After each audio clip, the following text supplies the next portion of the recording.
Pregnant nurse बहू। सुषमा की बहू विनीता एक हॉस्पिटल में नर्स थी, लेकिन उसे डॉक्टर से भी ज्यादा नॉलेज थी। हॉस्पिटल में सब विनीता की तारीफ किया करते थे। सुषमा का बेटा यानी कि अंकित अपनी बीवी विनीता से बहुत प्यार करता था और उसे अपनी पत्नी की काबिलियत पर बहुत भरोसा था।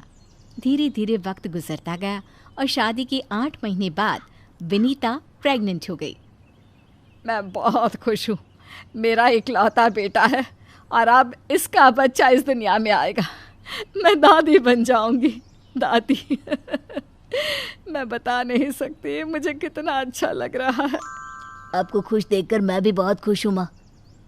देखो बेटा, वैसे तो विनीता नर्स है, उसे अपने बारे में सब कुछ पता है, लेकिन फिर भी ना आजकल बच्चे पैदा करने में बड़ी परेशानी होने लगी है। उसे कहना कि वो अपना अच्छे से ख्याल रखे। अरे माँ, आप है ना, आपके रहते हमें चिंता करने की क्या ज़रूरत है। मैं तो अपनी बहू का बहुत अच्छे से ख्याल रखने वाली हूँ। उसे अच्छे से खिलाऊंगी पिलाऊंगी, तभी तो मेरा पोता या पोती एकदम हेल्दी पैदा होगा। कुछ दिनों के बाद सुबह के वक्त। अरे विनीता बहू, ये तुम क्या कर रही हो? कुछ भी तो नहीं मम्मी, अपना हेल्थ चेकअप कर रही हूँ। और क्या? लेकिन ये ब्लड प्रेशर की मशीन और ये तुम्हारे हाथ में इंजेक्शन कैसा है? अरे मम्मी जी, मैं अपना ब्लड प्रेशर चेक करके देख रही थी। प्रेग्नेंट होना और ऐसी हालत में ब्लड प्रेशर चेक करना बहुत ज़रूरी होता है। लेकिन बेटा, इन सब कामों के लिए तुम्हें डॉक्टर के पास जाना चाहिए। अपना चेकअप खुद करने की क्या ज़रूरत है? और ये इंजेक्शन किस लिए लाई हो? मम्मी जी, इससे मैं अपना ब्लड सैंपल लूँगी और हॉस्पिटल में जाकर अपना ब्लड चेक करवा लूँगी। अरे ऐसा भी कोई करता है भला? अपने खुद के हाथ से खुद का ब्लड सैंपल भी कोई निकालता है क्या? मम्मी जी, ये मेरा रोज़ का काम है, इसमें क्या है? मैं जब खुद से ये सब कर सकती हूँ तो किसी और से क्यों करवाऊँ? अच्छा ठीक है, जैसा तुम्हें सही लगे। कुछ दिनों के बाद सुषमा अपनी बहू को फिर से इंजेक्शन लगाते हुए देखती है और अंकित भी उस वक्त वहीं पर था। अरे विनीता, ये तुम क्या कर रही हो? तुम प्रेग्नेंट हो, इस तरह खुद को इंजेक्शन लगाने की क्या ज़रूरत है?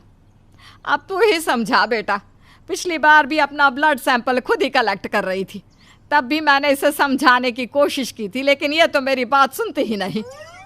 अरे मम्मी जी, मैंने पहले भी कहा था ना, बड़े हॉस्पिटल में नर्स हूँ मैं, और क्या करना है क्या नहीं मुझे अच्छी तरह पता है। हाँ, लेकिन तुम खुद को इंजेक्शन क्यों लगा रही हो?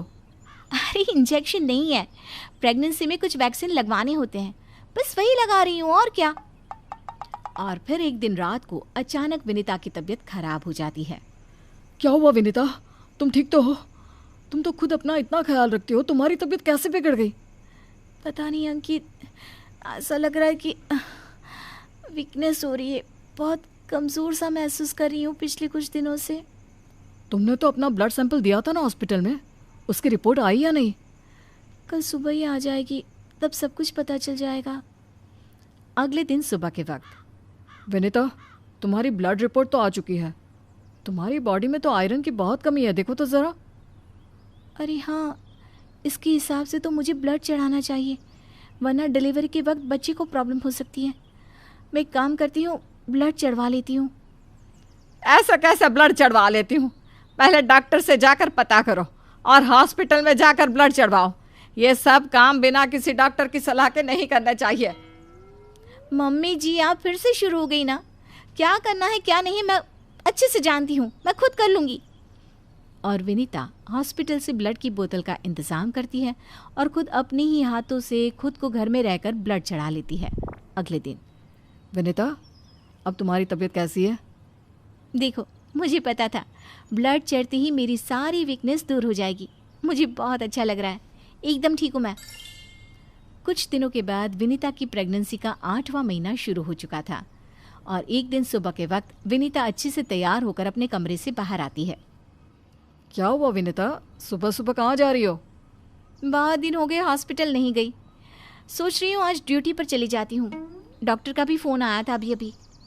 लेकिन बेटा, अब तुम्हारा 8वां महीना चल रहा है, ऐसी हालत में तुम्हें घर में आराम करना चाहिए और डिलीवरी करवाने तो बिल्कुल भी नहीं जाना चाहिए। लेकिन क्यों मम्मी जी, डिलीवरी करवाने में क्या प्रॉब्लम है? ये तो मेरा जॉब है।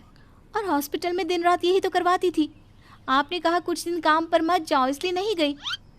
हाँ मम्मी, वैसे विनीता ठीक ही तो कह रही है, उसका रोज़ का काम है ना ये। तुम आजकल के बच्चे ना कुछ नहीं समझते। अरे तुम्हें वैसा तो सब पता है, लेकिन शायद ये नहीं पता कि इस हालत में अगर तुम डिलीवरी करवाने आई औरतों को देखोगी तो तुम्हारी सेहत पर बुरा असर पड़ेगा। अरे मम्मी, ऐसा भी कुछ होता है क्या? मम्मी जी, किसी और की डिलीवरी करवाने से मेरे ऊपर कैसे फ़र्क पड़ सकता है? मैं कोई पहली बार थोड़ी ना ये सब करवाने जा रही हूँ। विनीता अपनी सास की एक नहीं सुनती और हॉस्पिटल चली जाती है। वहाँ से वापस आने के बाद, अरे मम्मी जी, आपको मेरी बहुत चिंता हो रही थी ना?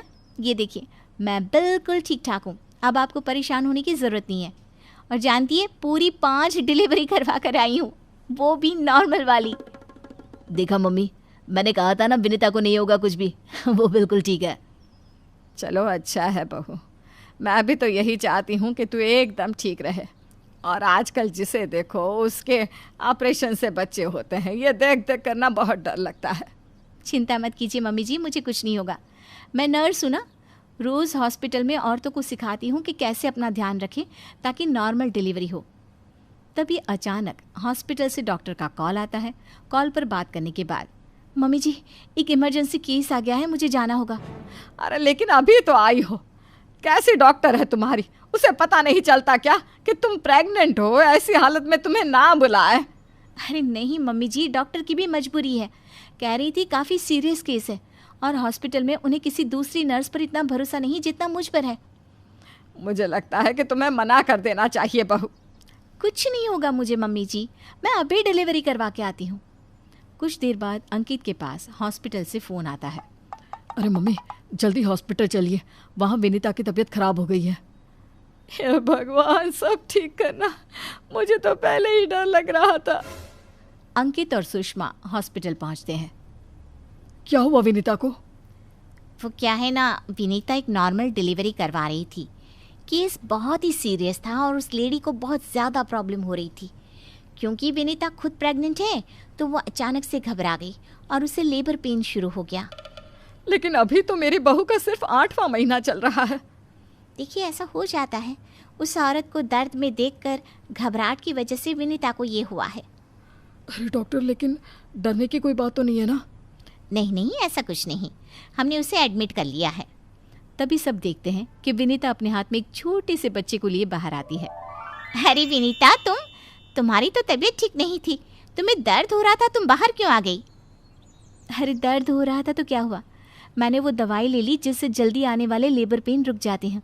और वैसे भी डॉक्टर, उस औरत को मेरी ज़रूरत थी, उसकी देखभाल के लिए मुझे ठीक होना ही था। ये देखिए, उसका बच्चा एकदम सही सलामत है। अरे वाह मेरी बहू, तूने तो अपने तबीयत की परवाह ना करके किसी और की जान बचाई। मुझे तुम पर गर्व है विनीता। ऐसे ही थोड़ी ना वो हॉस्पिटल की सबसे अच्छी नर्स बनी है। मैंने कहा था ना मम्मी जी, मैं नर्स हूँ, मुझे अपने से पहले दूसरों की तकलीफ़ दिखाई देती है और मैं पहले अपने मरीज़ों की जान बचाती हूँ, फिर खुद की।